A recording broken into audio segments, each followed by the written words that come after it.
C-SPAN is brought to you by your cable or satellite provider. 50 years ago, on March 31, 1968, President Lyndon Baines Johnson announced his decision not to run for re-election that year. Up next on Real America, LBJ's entire 40-minute address from the Oval Office. He begins by outlining steps to limit the war in Vietnam. Good evening, my fellow Americans. Tonight I want to speak to you of peace in Vietnam and Southeast Asia. No other question so preoccupies our people. No other dream so absorbs the 250 million human beings who live in that part of the world. No other goal motivates American policy in Southeast Asia. For years, representatives of our governments and others have traveled the world seeking to find a basis for peace talks. Since last September, they have carried the offer that I made public at San Antonio. And that offer was this: that the United States would stop its bombardment of North Vietnam when that would lead promptly to productive discussions, and that we would assume that North Vietnam would not take military advantage of our restraint. Hanoi denounced this offer both privately and publicly. Even while the search for peace was going on, North Vietnam rushed their preparations for a savage assault on the people, the government, and the allies of South Vietnam. Their attack during the Tet holidays failed to achieve its principal objective. It did not collapse the elected government of South Vietnam or shatter its army as the communists had hoped. It did not produce a general uprising among the people of the cities as they had predicted. The communists were unable to maintain control of any of the more than 30 cities that they attacked, and they took very heavy casualties. But they did compel the South Vietnamese and their allies to move certain forces from the countryside into the cities. They caused widespread disruption and suffering. Their attacks and the battles that followed made refugees of 500,000 human beings. The communists may renew their attack any day. They are, it appears, trying to make 1968 the year of decision in South Vietnam, the year that brings, if not final victory or defeat, at least a turning point in the struggle. This much is clear. If they do mount another round of heavy attacks, they will not succeed in destroying the fighting power of South Vietnam and its allies. But tragically, this is also clear. Many men on both sides of the struggle will be lost. A nation that has already suffered 20 years of warfare will suffer once again. Armies on both sides will take new casualties, and the war will go on. There is no need for this to be so. There is no need to delay the talks that could bring an end to this long and this bloody war. Tonight, I renew the offer I made last August to stop the bombardment of North Vietnam. We ask that talks begin promptly, that they be serious talks on the substance of peace. We assume that during those talks, Hanoi will not take advantage of our restraint. We are prepared to move immediately toward peace through negotiations. So tonight, in the hope that this action will lead to early talks, I am taking the first step to de-escalate the conflict. We are substantially reducing the present level of hostilities. And we are doing so unilaterally and at once. Tonight I have ordered our aircraft and our naval vessels to make no attacks on North Vietnam, except in the area north of the demilitarized zone where the continuing enemy buildup directly threatens Allied forward positions and where the movement of their troops and supplies are clearly related to that threat. The area in which we're stopping our attacks includes almost 90% of North Vietnam's population and most of its territory. Thus, there will be no attacks around the principal populated areas or in the food-producing areas of North Vietnam. Even this very limited bombing of the North could come to an early end if our restraint is matched by restraint in Hanoi. But I cannot, in good conscience, stop all bombings so long as to do so would immediately and directly endanger the lives of our men and our allies. Whether a complete bombing halt becomes possible in the future will be determined by events. Our purpose in this action is to bring about a reduction in the level of violence that now exists. It is to save the lives of brave men and to save the lives of innocent women and children. It is to permit the contending forces to move closer to a political settlement.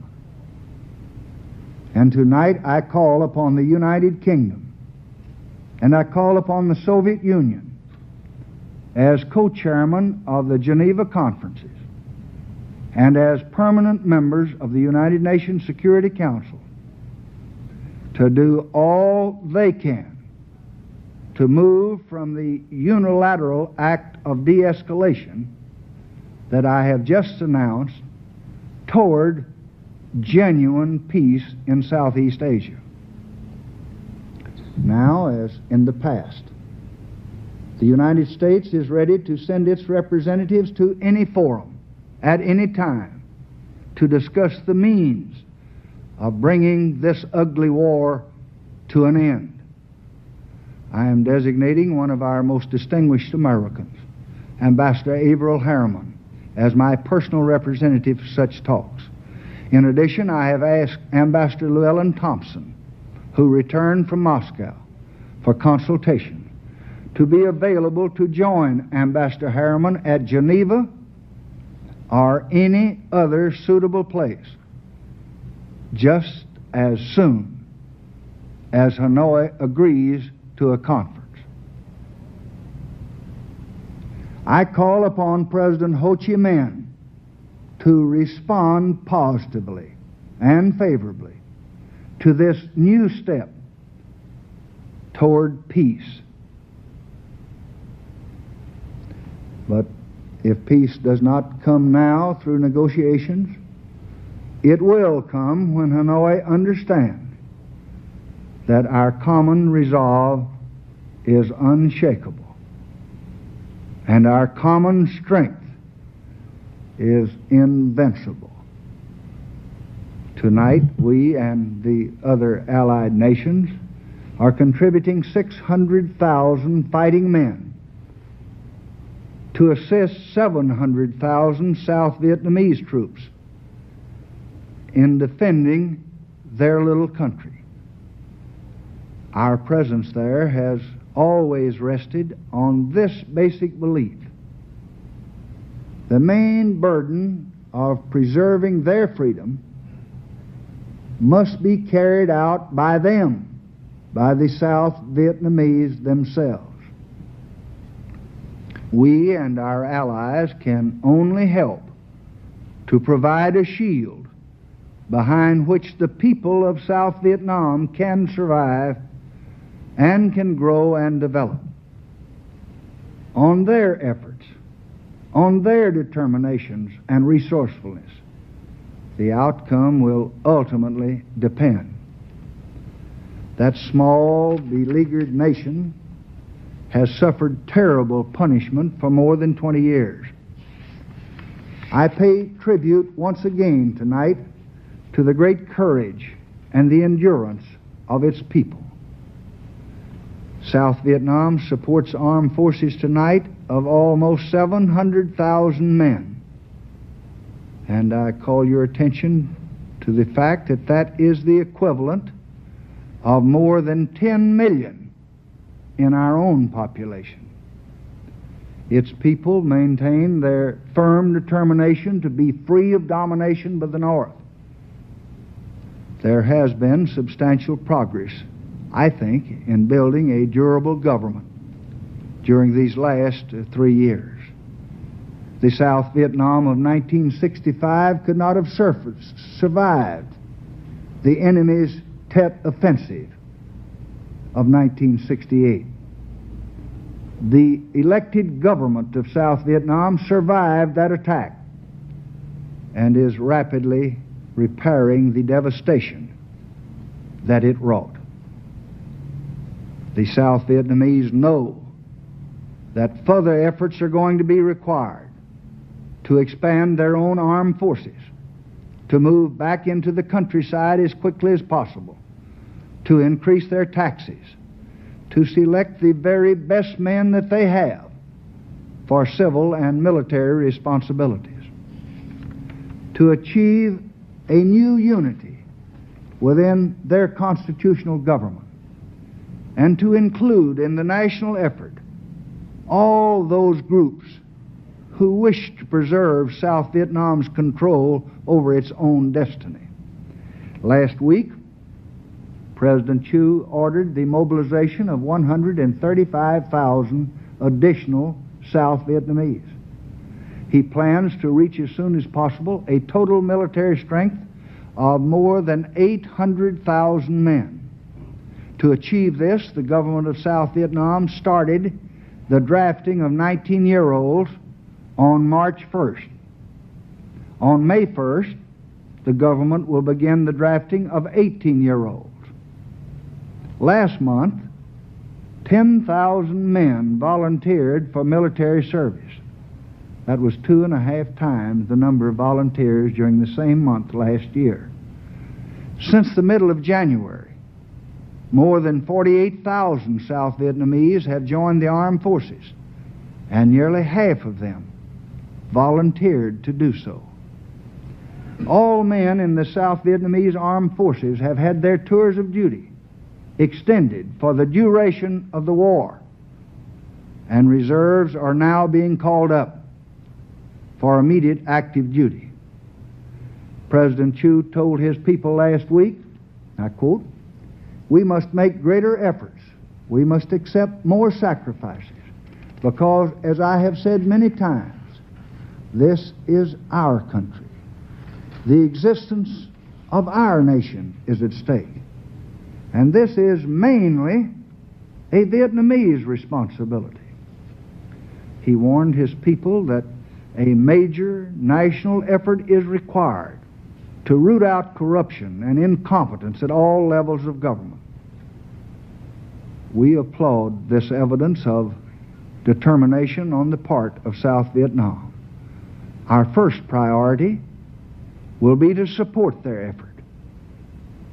We shall accelerate the re-equipment of South Vietnam's armed forces in order to meet the enemy's increased firepower, and this will enable them progressively to undertake a larger share of combat operations against the communist invaders. On many occasions, I have told the American people that we would send to Vietnam those forces that are required to accomplish our mission there. So, with that as our guide, we have previously authorized a force level of approximately 525,000. Some weeks ago, to help meet the enemy's new offensive, we sent to Vietnam about 11,000 additional Marine and airborne troops. They were deployed by air in 48 hours on an emergency basis. But the artillery and the tank and the aircraft and medical and other units that were needed to work with and to support these infantry troops in combat could not then accompany them by air on that short notice. In order that these forces may reach maximum combat effectiveness, the Joint Chiefs of Staff have recommended to me that we should prepare to send during the next 5 months the support troops totaling approximately 13,500 men. A portion of these men will be made available from our active forces. The balance will come from reserve component units, which will be called up for service. The actions that we have taken since the beginning of the year to re-equip the South Vietnamese forces to meet our responsibilities in Korea, as well as our responsibilities in Vietnam, to meet price increases and the cost of activating and deploying these reserve forces, to replace helicopters and provide the other military supplies we need, all of these actions are going to require additional expenditures. The tentative estimate of those additional expenditures is $2.5 billion in this fiscal year and $2.6 billion in the next fiscal year. These projected increases in expenditures for our national security will bring into sharper focus the nation's need for immediate action. Action to protect the prosperity of the American people and to protect the strength and the stability of our American dollar. On many occasions, I have pointed out that without a tax bill or decreased expenditures, next year's deficit would again be around $20 billion. I have emphasized the need to set strict priorities in our spending. I have stressed that failure to act, and to act promptly and decisively, would raise very strong doubts throughout the world about America's willingness to keep its financial house in order. Yet Congress has not acted. And tonight we face the sharpest financial threat in the post-war era, a threat to the dollar's role as the keystone of international trade and finance in the world. Last week at the Monetary Conference in Stockholm, the major industrial countries decided to take a big step toward creating a new international monetary asset that will strengthen the international monetary system. And I'm very proud of the very able work done by Secretary Fowler and Chairman Martin of the Federal Reserve Board. But to make this system work, the United States just must bring its balance of payments to or very close to equilibrium. We must have a responsible fiscal policy in this country. The passage of a tax bill now, together with expenditure control that the Congress may desire and dictate, is absolutely necessary to protect this nation's security and to continue our prosperity and to meet the needs of our people. Now, what is at stake is 7 years of unparalleled prosperity. In those 7 years, the real income of the average American after taxes rose by almost 30%. A gain as large as that of the entire preceding 19 years. So the steps that we must take to convince the world are exactly the steps that we must take to sustain our own economic strength here at home. In the past 8 months, prices and interest rates have risen because of our inaction. We must therefore now do everything we can to move from debate to action, from talking to voting. And there is, I believe, I hope there is, in both houses of the Congress, a growing sense of urgency that this situation just must be acted upon and must be corrected. My budget in January, we thought, was a tight one. It fully reflected our evaluation of most of the demanding needs of this nation. But in these budgetary matters, the President does not decide alone. The Congress has the power and the duty to determine appropriations and taxes. And the Congress is now considering our proposals. And they're considering reductions in the budget that we submitted. As part of a program of fiscal restraint that includes the tax surcharge, I shall approve appropriate reductions in the January budget when and if Congress so decides that that should be done. One thing is unmistakably clear, however. Our deficit just must be reduced. Failure to act could bring on conditions that would strike hardest at those people that all of us are trying so hard to help. So these times call for prudence in this land of plenty. And I believe that we have the character to provide it.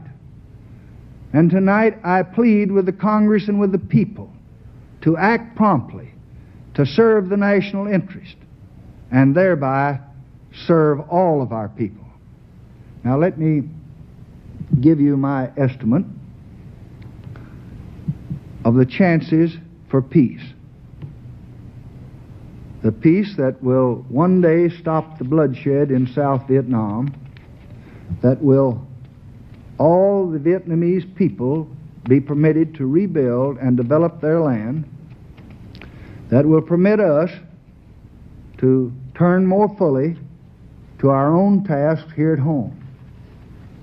I cannot promise that the initiative that I have announced tonight will be completely successful in achieving peace any more than the 30 others that we have undertaken and agreed to in recent years. But it is our fervent hope that North Vietnam, after years of fighting that has left the issue unresolved, will now cease its efforts to achieve a military victory and will join with us in moving toward the peace table.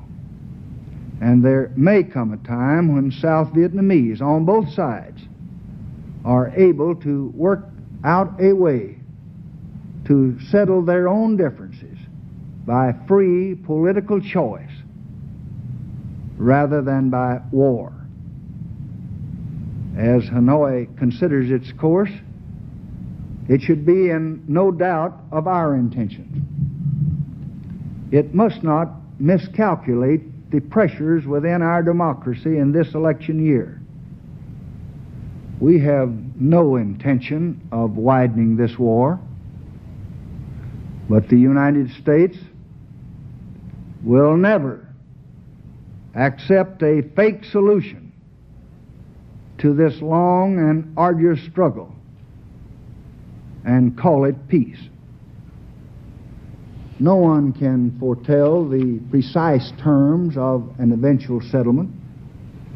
Our objective in South Vietnam has never been the annihilation of the enemy.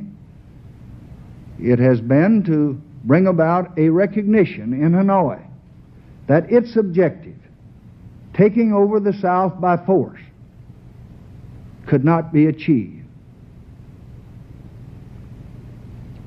We think that peace can be based on the Geneva Accords of 1954 under political conditions that permit the South Vietnamese, all the South Vietnamese, to chart their course free of any outside domination or interference from us or from anyone else. So tonight, I reaffirm the pledge that we made at Manila, that we are prepared to withdraw our forces from South Vietnam as the other side withdraws its forces to the north, stops the infiltration, and the level of violence thus subsides. Our goal of peace and self-determination in Vietnam is directly related to the future of all of Southeast Asia, where much has happened to inspire confidence during the past 10 years. And we have done all that we knew how to do to contribute and to help build that confidence. A number of its nations have shown what can be accomplished under conditions of security. Since 1966, Indonesia, the fifth largest nation in all the world, with a population of more than 100 million people, has had a government that's dedicated to peace with its neighbors and improved conditions for its own people. Political and economic cooperation between nations has grown rapidly, and I think every American can take a great deal of pride in the role that we have played in bringing this about in Southeast Asia. We can rightly judge, as responsible Southeast Asians themselves do, that the progress of the past 3 years would have been far less likely, if not completely impossible, if America's sons and others had not made their stand in Vietnam. At Johns Hopkins University, about 3 years ago, I announced that the United States would take part in the great work of developing Southeast Asia, including the Mekong Valley, for all the people of that region. Our determination to help build a better land for men on both sides of the present conflict, has not diminished in the least. Indeed, the ravages of war, I think, have made it more urgent than ever. So, I repeat on behalf of the United States again tonight what I said at Johns Hopkins, that North Vietnam could take its place in this common effort just as soon as peace comes. Over time, a wider framework of peace and security in Southeast Asia may become possible. The new cooperation of the nations of the area could be a foundation stone. Certainly, friendship with the nations of such a Southeast Asia is what the United States seeks. And that is all that the United States seeks. One day, my fellow citizen, there will be peace in Southeast Asia. It will come because the people of Southeast Asia want it. Those whose armies are at war tonight, those who, though threatened, have thus far been spared. Peace will come because Asians were willing to work for it and to sacrifice for it and to die by the thousands for it. But let it never be forgotten, peace will come also because America sent her sons to help secure it. It has not been easy, far from it. During the past 4.5 years, it has been my fate and my responsibility to be Commander-in-Chief. I have lived daily and nightly with the cost of this war. I know the pain that it has inflicted. I know perhaps better than anyone the misgivings that it has aroused. And throughout this entire long period, I have been sustained by a single principle, that what we are doing now in Vietnam is vital not only to the security of Southeast Asia, but it is vital to the security of every American. Surely we have treaties which we must respect. Surely we have commitments that we're going to keep. Resolutions of the Congress testify to the need to resist aggression in the world and in Southeast Asia. But the heart of our involvement in South Vietnam, under 3 different presidents, 3 separate administrations, has always been America's own security. And the larger purpose of our involvement has always been to help the nations of Southeast Asia become independent and stand alone, self-sustaining as members of a great world community, at peace with themselves, at peace with all others. And with such an Asia, our country and the world will be far more secure than it is tonight. I believe that a peaceful Asia is far nearer to reality because of what America has done in Vietnam. I believe that the men who endure the dangers of battle there, fighting there for us tonight, are helping the entire world avoid far greater conflicts, far wider wars, far more destruction than this one. The peace that will bring them home someday will come. Tonight, I have offered the first in what I hope will be a series of mutual moves toward peace. I pray that it will not be rejected by the leaders of North Vietnam. I pray that they will accept it as a means by which the sacrifices of their own people may be ended. And I ask your help and your support, my fellow citizens, for this effort to reach across the battlefield toward an early peace. Finally, my fellow Americans, let me say this.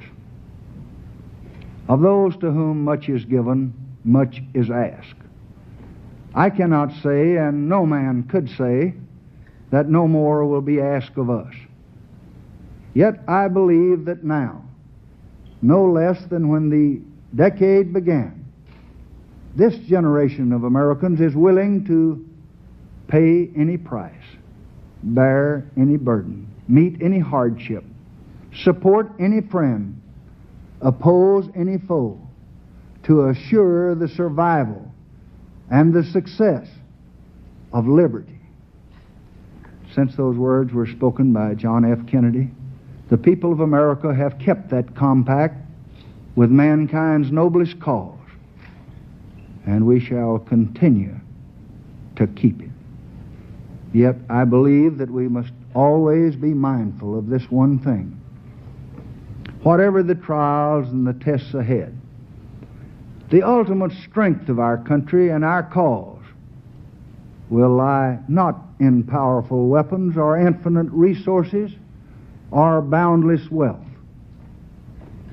but will lie in the unity of our people. This I believe very deeply. Throughout my entire public career, I have followed the personal philosophy that I am a free man and American, a public servant, and a member of my party. In that order, always and only. For 37 years in the service of our nation, first as a congressman, as a senator, and as vice president, and now as your president, I have put the unity of the people first. I have put it ahead of any divisive partisanship. And in these times, as in times before, it is true that a house divided against itself by the spirit of faction, of party, of region, of religion, of race, is a house that cannot stand. There is division in the American house now. There is divisiveness among us all tonight. And holding the trust that is mine as president of all the people, I cannot disregard the peril to the progress of the American people and the hope and the prospects of peace for all peoples. So I would ask all Americans, whatever their personal interests are concerned, to guard against divisiveness and all of its ugly consequences. 52 months and 10 days ago, in a moment of tragedy and trauma, the duties of this office fell upon me. I asked then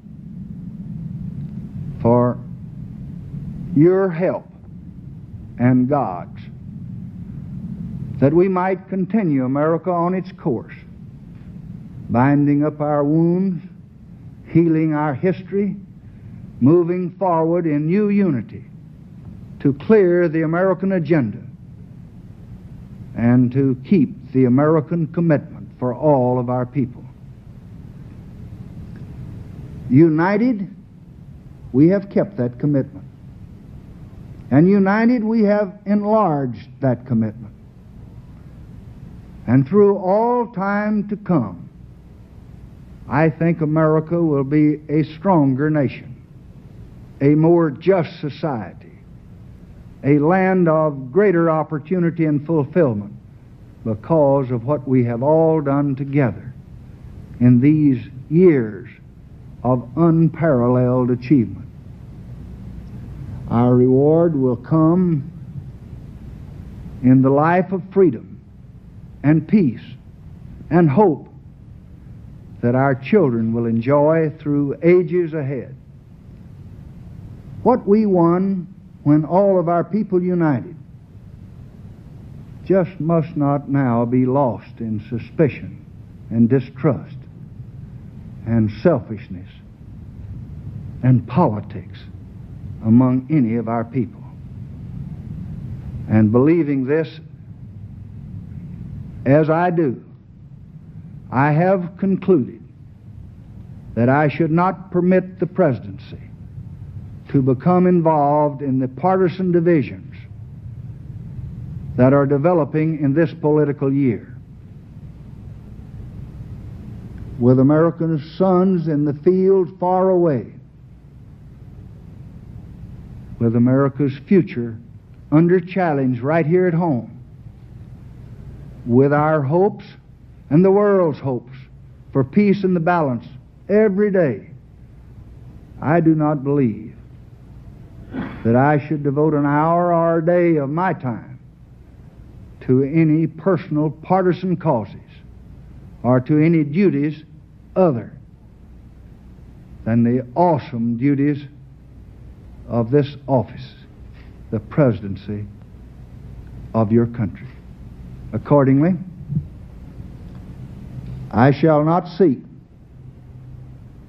and I will not accept the nomination of my party for another term as your president. But let men everywhere know, however, that a strong and a confident and a vigilant America stands ready tonight to seek an honorable peace, and stands ready tonight to defend an honored cause, whatever the price, whatever the burden, whatever the sacrifice that duty may require. Thank you for listening. Good night, and God bless all of you. Next on Real America.